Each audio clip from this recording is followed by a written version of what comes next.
Bienvenue pour cette nouvelle analyse. Aujourd'hui, on se penche sur un moment assez révélateur au Sénégal. On est le 7 juin 2025. C'est la Tabaski, une fête religieuse majeure. Et là, on a deux sons de cloche très différents. Oui, bonjour. C'est assez frappant, en effet. D'un côté, le président Bassirou Diomaye Faye qui appelle à l'unité nationale, un discours très solennel, et de l'autre, presque au même moment, une figure de l'opposition, Bougane Gueye Dany, qui lance une critique vraiment acerbe sur l'économie. C'est ça. Donc, notre objectif aujourd'hui, c'est un peu de décrypter ces messages. Comprendre les tensions qui traversent la scène politique sénégalaise à ce moment précis. Exactement.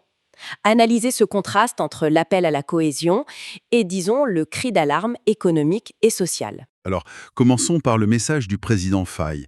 Il s'exprime après la prière de l'Aïd al-Adha à Dakar. Qu'est-ce qu'il dit exactement, Evelyne?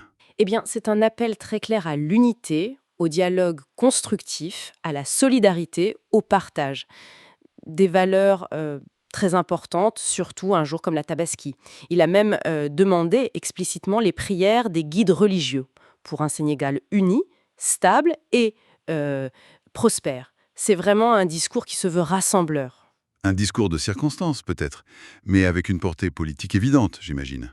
Oui, tout à fait. Dans un contexte politique qui reste potentiellement tendu, ce message vise à apaiser, à rassembler au-delà des clivages.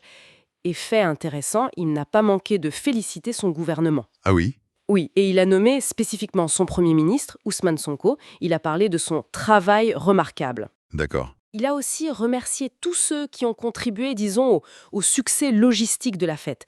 Les éleveurs, les transporteurs, les forces de l'ordre. C'était pour l'approvisionnement en moutons un sujet toujours sensible. Oui, c'est un enjeu majeur chaque année pour les familles sénégalaises, le mouton tabaski. Donc, le gouvernement met en avant cette réussite organisationnelle. C'est ça. Et pour montrer qu'il regarde aussi vers l'avenir, le président a rappelé des décisions prises juste avant, le 4 juin, notamment pour accélérer la vision Sénégal 2050 et des mesures pour la production maraîchère. La vision Sénégal 2050, c'est ce grand plan de développement à long terme. Exactement. C'est le cap stratégique affiché. En parler ce jour-là, c'est une manière de dire, malgré les défis actuels, on garde le cap sur le long terme. Bon, un message plutôt positif, tourné vers l'unité, le travail accompli et l'avenir. Mais alors, vient la déclaration de Bougane Gueye Dany. Ah oui, là, le ton change radicalement.